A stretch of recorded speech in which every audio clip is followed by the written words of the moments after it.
안녕하세요. 정지훈입니다.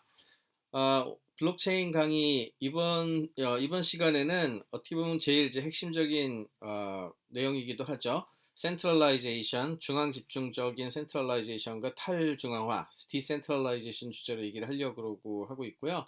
흔히 블록체인 하면 디센트럴라이제이션 시키는 거라 그러잖아요. 근데 이게 의외로 생각할 거리가 굉장히 많습니다. 그리고 꼭 좋은 것만 있는 것은 아니고 우리가 생각해야 될 원칙들이 무지무지 많기 때문에 여기에 대해서 한 번쯤은 제대로 짚고 넘어가야 되겠다는 생각이 들어서 이번 강의를 만들게 되었습니다.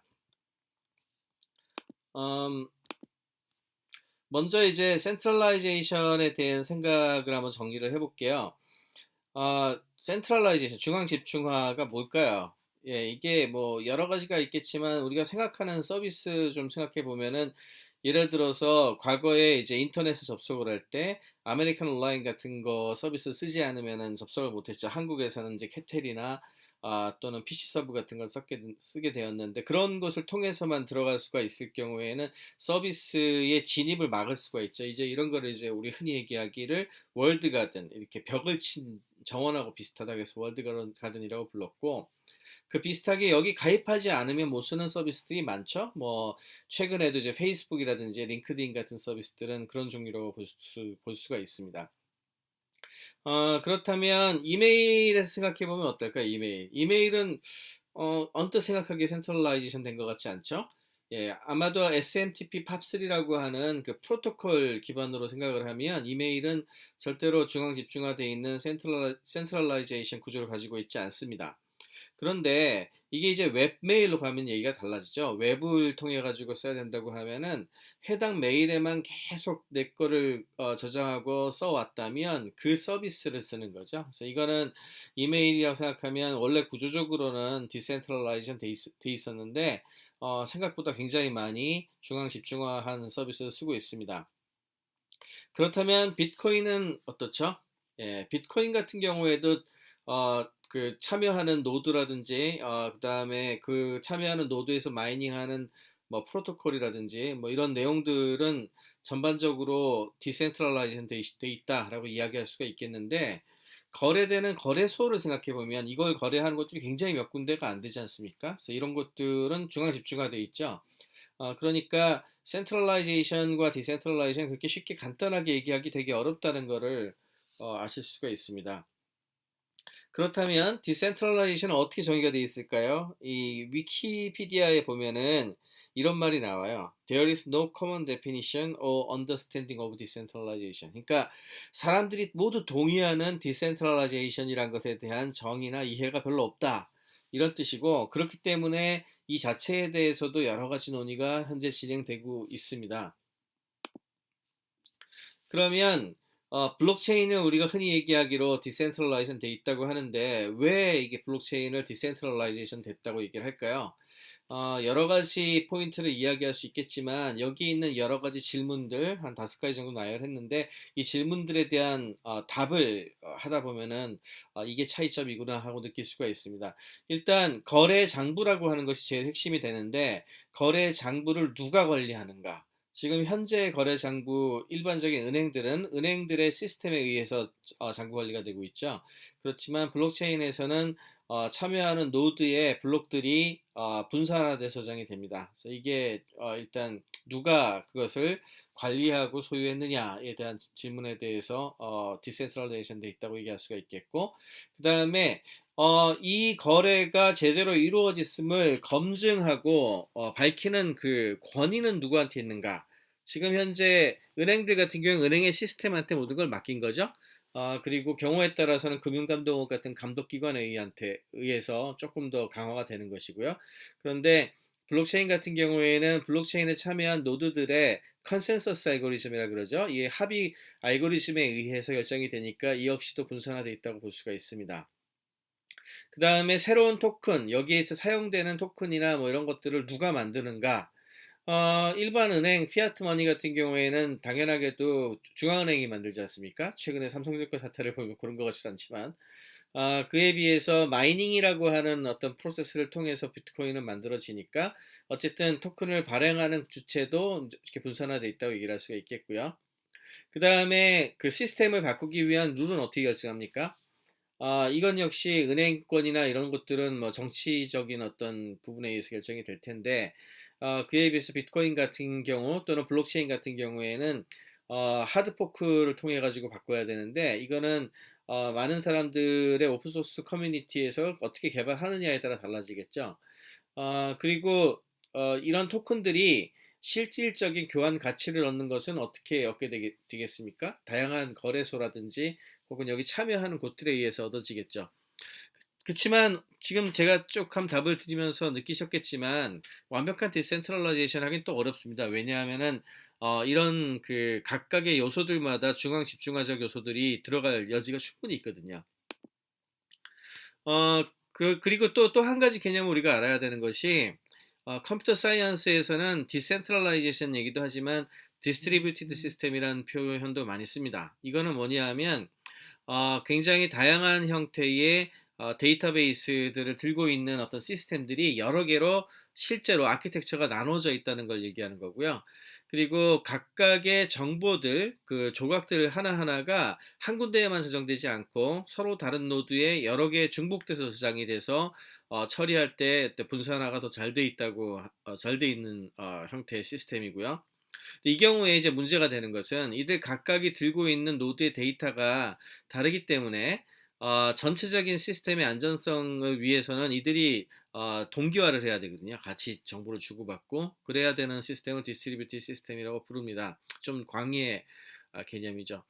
이런 개념에 대해서 크게 세 가지로 나눴었던 그림이 이 네트워크의 그림이 이 그림인데요. 이게 1964년에 폴 바란이란 분이 이제 논문을 통해 가지고 제시한 그림이에요. 이때 군사 통신 쪽에 이제 아키텍처에 대한 어떤 제안 논문에서 처음 등장했었던 그림인데 현재도 이 개념을 설명할 때 제일 많이 쓰이고 있는 그림이기도 합니다.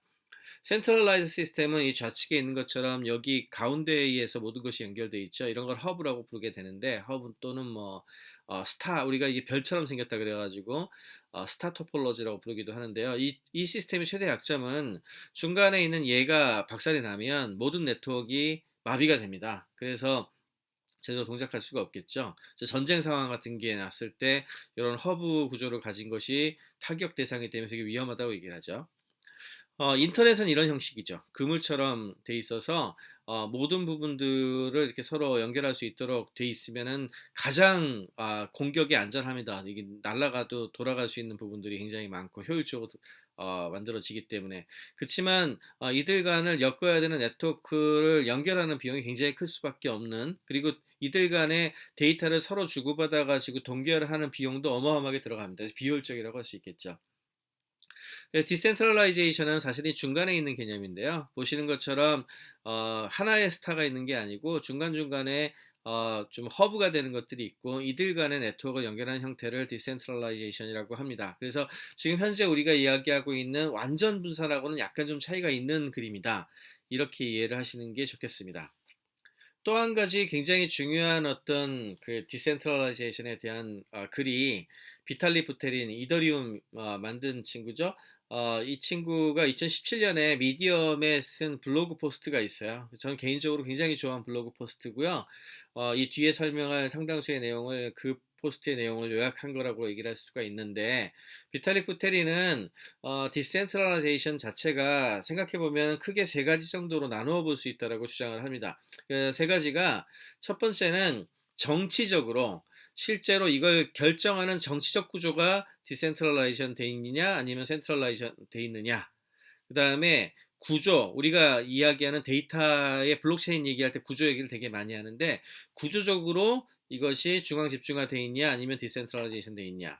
그 다음에 마지막으로 얘기를 했던 것이 인터페이스나 어떤 프로토콜 같은 로직, 논리적으로 이게 센트럴라이제이션 돼 있냐 아니면 디센트럴라이제이션 돼 있냐에 따라서 조금씩 다르게 생각해 볼 필요가 있다라고 이야기를 합니다. 예를 들자면 여기 그림에서 보여드리는 것처럼 일반적인 흔한 기업들 같은 경우에는 CEO 한 명이 또는 경영진이 모든 걸 결정하니까 politically centralization 돼 있죠. 그리고 특정한 지역에서 자기들끼리 모여서 오피스를 열고 거기에서 모든 걸 일을 하니까 아키텍처적인 측면에서도 센트럴라이제이션 돼 있고요. 논리적으로도 그걸 뒷받침하는 법률 구조나 이런 게 돼 있으니까 로지컬리도 센트럴라이제이션 돼 있죠. 이제 완전 전부 센트럴라이제이션 돼 있는 구조라고 할 수가 있습니다. 그럼 이제 이 극단에 있는 아키텍처가 디센트럴라이제이션 돼 있고 그다음에 뭐 폴리티컬리도 정치적으로 디센트럴라이제이션 돼 있고 로지컬리도 디센트럴라이제이션 돼 있는 게 뭐냐? 비토렌트 같은 거 생각해 보면은요. 여기에 참여하고 있는 수많은 사람들이 자기들이 알아서 거기 들어가지 않습니까? 그러니까 아키텍처가 또 서버가 전부 다 자기 개인 컴퓨터들이니까 아키텍처는 완전히 디센트럴라이제이션 돼 있고요. 그 다음에 이걸 결정하는 것들도 본인들이 집어넣거나 빼거나 뭐 시딩을 하거나 말거나 이게 전부 자기의 결정이니까 politically 또 디센트럴라이제이션 돼 있죠. 그리고 논리적으로도 이런 부분들을 뒷받침해주는 비토렌트의 그 프로토콜 알고리즘이 특별한 컨센서스라든지 이런 것들을 요구하지 않기 때문에 로지컬하게도 디센트럴라이제이션이 돼 있습니다. CDN 같은 경우에는 역시 비토렌트하고 비슷한 그 아키텍처가 이렇게 디센트럴라이제이션 돼 있고 그다음에 로지컬하게도 뭐 비슷하잖아요. 그러니까 그런 거는 프로토콜이나 이런 것들도 분산화 돼 있는데 이건 특정한 회사가 이걸 분산화 시켰죠. 그러니까 이거는 논리적으로는 이걸 만든 사람들은 어, 세- 어, 그 이거를 만든 사람 아니죠. 이거를 만든 사람들은 그 특정한 회사들이 한 거니까 폴리티컬하게는 센트럴라이제이션이 됐다고 얘기를 할 수가 있겠죠. 같은 측면에서 에스페란토는 누군가가 만든 거니까 폴리티컬리 센트럴라이즈 돼 있다고 표현을 한 거예요. 그에 비해서 블록체인은 어떠냐? 블록체인은 서버들이 분산화되어 있으니까 아키텍처는 분산화되어 있다고 얘기를 할 수가 있는데 또한 이걸 결정하는 그 폴리틱스 역시도 분산화가 돼 있잖아요. 그렇지만 프로토콜이 컨센서스를 하도록 되어 있으니까 논리적으로는 사실은 하나의 그 덩어리처럼 움직일 수 있도록 만드는 로지컬 센트럴라이제이션 돼 있다라고 이제 얘기할 수가 있습니다. 그러면 이제 문제는 차이점은 알겠는데 우리가 왜 이 짓을 해야 되느냐, 디센트럴라이제이션을 왜 해야 되느냐 이 이유를 파악하는 게 굉장히 중요한데 사실 비탈릭이 이야기한 세 가지 키 리즌 이 세 가지인데 저도 여기에 굉장히 동의를 많이 해요. 그래서 이게 제일 중요하다고 얘기를 하는데요. 첫 번째는 폴트 톨러런스죠. 그러니까 이번에 삼성증권 사태에서도 뭐 나타난 건데 뭔가 좀 실수가 있었던 거잖아요. 뭔가 잘못된 시스템의 어떤 에러, 우리가 발견 못했던 종류인데 그런 것들이 나타났을 때 거대한 문제를 일으키지 않습니까? 그래서 이런 부분들이 만약에 분산화가 돼 있으면 상대적으로 그 피해의 크기가 적습니다. 그래서 문제가 생겼을 때 이런 거를 극복해내는 힘도 좀 세고요. 그래서 이런 부분들을 폴트 톨러런스라고 하고요. 두 번째는 이제 공격을 할 때 중앙 집중화가 돼 있으면은 한 놈만 패면 되죠. 그거를 딱 잡아가지고 아까 그 네트워크를 붕괴시킬 때도 같은 맥락이었는데 그에 비해서 이 시스템 전체를 망가뜨리려고 하면 이제 뭐 블록체인 기술의 컨센서스 알고리즘의 종류에 따라 좀 다르긴 하지만 대체로 한 전체의 3분의 1 정도는 적어도 동시에 공격해서 컨센서스를 이루지 못하도록 해야 되거든요. 불가능한 건 아닌데 공격을 하고 파괴를 하는데 들어가는 비용과 시간이 더 들어갑니다. 그래서 이게 소위 얘기하는 어택 레지스탕스라고 해요. 공격에 대한 저항성이 있다라고 얘기를 하는 거고요. 세 번째, 저는 이게 제일 중요하다고 저는 개인적으로 생각하는데 컬루전 레지스턴스. 컬루전은 이제 공모한다는 뜻인데요. 이제 소위 얘기하는 뭐 중앙 집중적 시스템은 언제나 정치가 동작을 하게 되는데 소수의 사람들이 결정하지 않습니까? 그럼 이들의 이해와 요구에 맞춰가지고 자기들이 공모해서 그 방향으로 가죠. 그러니까 권력이 있는 곳에 언제나 경제적 이득이 있었고 대통령이 된 사람들이 자기들 거 헤쳐먹으려고나 하고 또한 또 뭐 이런 거를 좌지우지하는 사람들의 대부분이 상당히 이런 짓을 많이 하지 않습니까? 그에 비해서 이런 권한이 분산돼 있다면 서로 공모를 해서 이 시스템에 나쁜 타격을 주는 게 만만치가 않습니다. 그래서 이런 부분들 공모를 하기 쉽지 않은 시스템으로 만든다. 이게 디센트럴라이제이션을 하는 가장 큰 이유 세 가지라고 할 수가 있습니다. 그러면 단점 없을까요? 큰 단점이 두 개가 있죠. 지금 말씀드린 디센트럴라이제이션을 하기 위해서 굉장히 커다란 두 개의 희생을 감내해야 되는데 첫 번째는 efficiency. 당연하게도 한 개만 해서 빠르게 처리할 수 있는 것들을 여러 개로 분산을 시켰으니 자원을 여러 개를 소모를 해야 되고 또 합의를 하는데 시간도 걸리고 이러지 않습니까? 그러니까 효율과 시간이라고 하는 굉장히 자본주의 어떤 사회에서 보자면은 무지무지 중요한 두 가지의 팩터를 희생을 삼은 거죠. 그 이야기는 만약에 우리가 쓰려고 하는 블록체인 시스템이 에피션시나 스피드가 중요한 도메인이다. 그럴 경우에는 블록체인을 쓰는 것이 좋지 않다는 얘기입니다. 다르게 표현하자면. 그렇기 때문에 모든 것에 만병통치약처럼 쓰는 것은 굉장히 지양을 해야 된다라고 말씀을 드릴 수가 있겠죠. 또한 디센트럴라이제이션 된다고 해가지고 진짜 그게 디센트럴라이제이션 됐냐? 몇 가지 사례를 생각해 보면은 꼭 그렇지도 않다고 생각할 수가 있는 것이요. 블록체인을 동작시키는 어떤 소프트웨어가 있는데 그 클라이언트 소프트웨어가 거의 다 동일한 걸 써요. 만약에 한 군데에서 만든 걸 다 써. 근데 그 소프트웨어에 버그가 하나가 동일하게 있었다고 치면은 그러면은 그 단일한 어떤 은행에서 자기들만 다룬 시스템에 문제 생긴 거는 별로 다를 게 없잖아요. 그러니까 이런 첫 번째 부분들의 경우 뭐 이게 무슨 디센트럴라이제이션 이렇게 얘기할 수 있겠고요. 또 하나는 이런 소프트웨어를 만드는 팀이 이건 버그가 있었던 건 아닌데 또는 리서치를 해서 프로토콜을 디자인하는 팀이 사회적으로 커럽션이 돼 있어요. 자기들 것만 챙기려고 했다. 이런 경우에도 결과적으로 보면은 디센트럴라이제이션에 대한 본질적인 걸 충족 못하는 거죠. 또 최근에 이제 비트코인 얘기할 때 많이 나온 얘기인데요. 프로프 오브 워크 이제 일하는 거를 마이닝을 통해서 하지 않습니까? 근데 메이저 마이너가 다 동일한 나라에 있어요. 그리고 이 동일한 나라 이제 중국 같은 경우 지금 많은데 중국에서 이걸 예를 들어 팜을 다 문을 닫았어. 그럼 전체 시스템에 영향을 미치죠. 그럼 이게 디센트럴라이제이션 됐다고 얘기하기 어렵죠. 또 최근에 나온 것처럼 마이닝 하드웨어 자체를 누가 만드느냐, 하드웨어를 어떤 회사의 제품이 독점을 할 경우에 역시 이거 역시도 디센트럴라이제이션 됐다고 얘기하기 어렵겠죠. POS 이것 때문에 이제 프로프 오브 스테이크라고 해서 주식회사 모델 비슷하게 그 토큰을 가지고 있는 쪽에 결정권을 좀 주는 모델들이 나오고 있는데 이 경우에도 사실 돈을 왕창 들여가지고 스테이크를 왕창 사게 되면 디센트럴레이션이 깨지지 않습니까? 물론 이제 그 정도 규모가 되게 되면은 그렇게 한 사람이 하기 어렵다고 얘기를 할 수는 있겠지만 기본적으로는 이런 시나리오들이 있기 때문에 완전 디센트럴라이제이션 돼 있다고 얘기하기 어렵죠.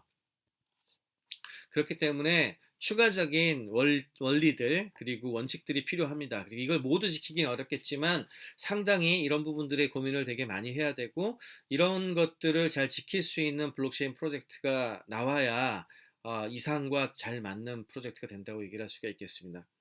간단히 한번 살펴보면은요. 일단 어떤 그 프로토콜은 동일하게 나왔다 할지라도 그거를 구현하는 구현체는 여러 군데서 여러 가지 초이스가 있을 수 있게 경쟁할 수 있는 그런 형태가 되어야 되고요. 그러니까 에코시스템이 중요하겠죠.